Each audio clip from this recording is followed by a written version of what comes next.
Hey there, and welcome back to the channel. Today we're going to talk about something that's tough but incredibly important. The signs elderly people often show around 6 months before the end of life. Now I know this isn't an easy topic to think about, especially if you're caring for a parent, grandparent, or someone close to your heart. But understanding these signs, both emotional and physical, can help you prepare, provide better care, and most of all, offer peace, comfort, and presence in your loved one's final months. This isn't about fear, it's about knowledge. So let's gently walk through this together. Why these signs matter. Let's start with why noticing these early signs is so valuable. When a loved one is entering their final 6 months, there's often a shift, a change in how they think, feel, move, and relate to the world around them. But here's the thing, these signs don't always scream urgent. They're often subtle, quiet, easy to overlook, and yet they're meaningful. Recognizing them can help families make sure their loved one's pain is managed. Avoid unnecessary hospital trips or tests. Create space for meaningful goodbyes. Focus on comfort, love, and dignity rather than chasing cures. So if someone in your life is showing any of these signs, don't panic, but do pay attention. Let's take a look at the first one. Sign number 1, deep fatigue and weakness. One of the earliest and most common signs is profound, unshakable fatigue. This isn't just being a little tired after lunch. We're talking about a noticeable drop in energy that doesn't bounce back with rest.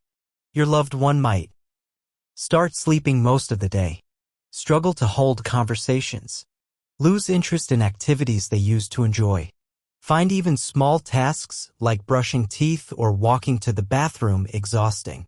What's happening here is the body is slowly winding down. The organs are using less energy. The metabolism slows. Muscles weaken. It can be hard to watch, but remember, this isn't laziness. It's biology. So what can you do? Let them rest without guilt. Focus on comfort, not productivity. Offer help with small tasks. Just be there. Quiet presence often means more than words. Sign number 2, withdrawal and detachment. Next, let's talk about emotional withdrawal, something that catches many families off guard. Around 6 months before passing, some elderly people begin to gently pull away from the world. They might stop calling friends, show less interest in visitors, avoid social events or family gatherings, say less during conversations. It can feel personal, like they don't care anymore, but that's not what's happening. This withdrawal is often a natural part of preparing to let go. As the body begins to slow down, the mind does too. Some people go inward, reflect, quiet down.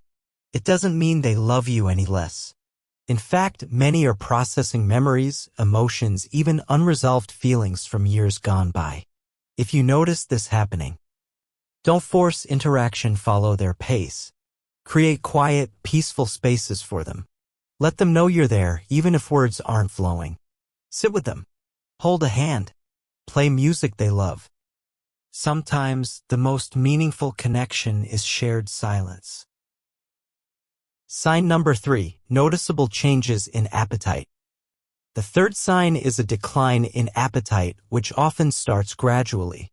Around the 6-month mark, many seniors begin to eat less, not because they're depressed or upset, but because their body simply doesn't need as much fuel anymore. You might notice smaller portions, skipping meals altogether, drinking less water, refusing certain textures or temperatures.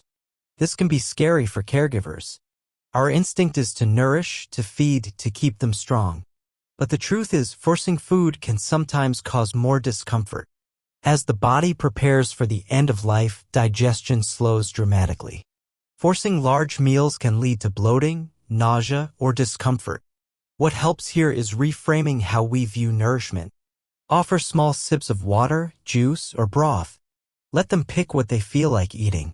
Try soft, easy-to-digest foods. Focus more on comfort than calories. And most importantly, don't push. This is a time for honoring their needs, not enforcing our expectations. Sign number 4, changes in breathing patterns. Let's move on to something many caregivers notice but often don't understand: changes in breathing. As the body slows down, it's normal for breathing to become less regular. You might start seeing things like periods of rapid, shallow breaths, long pauses between breaths known as apnea, occasional gasping or sighing, noisy breaths like a soft rattle in the throat. These breathing changes can be unsettling to witness, but they're not usually painful for the person experiencing them. In fact, many people nearing end of life are completely unaware of these shifts. Why does this happen? It's part of the body's way of adjusting. The lungs don't need as much oxygen, the heart's rhythm shifts, and the brain's breathing signals begin to change. So what should you do? Stay calm. Your presence and peace help them feel safe. Prop them up slightly with pillows. This can ease labored breathing. Use a humidifier or apply a cool cloth to help soothe dry lips and throat. Avoid loud questions or panic. Keep things quiet, gentle, reassuring. It's not about fixing anything, it's about creating comfort. Sign number 5, increased confusion or restlessness. The 5th sign to look for is mental confusion or agitation. Even if someone was mentally sharp just weeks ago, you might suddenly notice forgetting names or faces, mixing up times of day, talking about people who aren't there, restlessness, constantly moving hands or picking at sheets, a sense of unease or panic without a clear cause. This can be a deeply emotional stage for family members.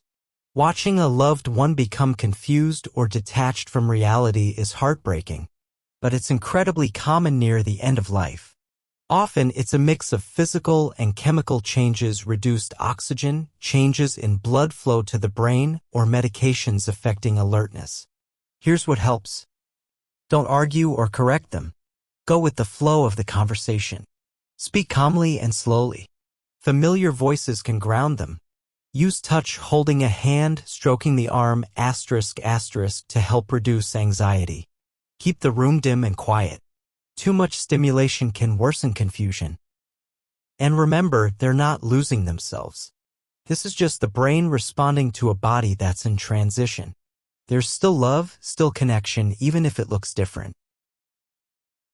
Sign number 6. Letting go of daily tasks and interests. The 6th and final sign we'll talk about today is more subtle, but just as important. Letting go of daily routines. Maybe your loved one used to love watching their favorite TV show, or insisted on brushing their hair every morning. Maybe they always wanted to get dressed for breakfast or check the news. And then, gradually, they stop. They stop asking about the weather. They don't reach for the remote. They wear pajamas all day and don't seem to mind. What's happening here is more than fatigue. It's a quiet acceptance that the body, and perhaps even the spirit, is moving toward a new stage. This doesn't mean they're depressed or giving up. It can actually be a sign of inner peace, a letting go, a slowing down, a turning inward. So how can you support them? Let go of rigid routines. Focus on comfort, not productivity. Ask what they need, but don't push if they don't want to engage. Create a soft, quiet environment where they feel safe and warm. Offer emotional presence over tasks. Sometimes just sitting with them says more than anything else. And if they do suddenly ask for something like a favorite dessert, an old song, or a conversation about childhood, follow their lead. These are precious moments. A note on timing. Not everyone follows the same path. Before we continue, it's important to say this clearly. Not every person will show all 6 signs. Some will pass very suddenly. Others may experience these changes over a longer period. And just because someone starts sleeping more or eating less doesn't mean death is guaranteed in 6 months. These signs are patterns, not predictions. They're meant to help us notice shifts, not to create fear. The most important thing you can do is simply be present. You don't have to know exactly when or how. Just being there, being loving, being open, that's what matters most. How to use this information wisely. So, what do we do with all this? If you've recognized some of these signs in a loved one, here are a few gentle next steps.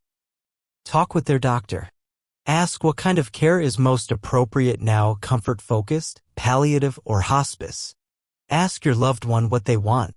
If they're still able to speak clearly, now is a good time to talk about their wishes, fears, or hopes. Spend meaningful time together. Even quiet time, watching the birds out the window, can be a memory that lasts forever. Forgive. If there's anything left unsaid, now is a powerful time to say it. Love. Apologize. Thank them. Take care of yourself. Being a caregiver or close family member during this stage is emotionally intense. Make space for your own rest, feelings, and support. Emotional shifts when silence speaks louder than words. One of the most touching and often overlooked signs that a person is nearing the end of life is an emotional shift. You might notice that they become quieter, more reflective, even peaceful. Some may begin saying things like, "I'm tired, but it's okay. I just want to rest now. I've lived a good life."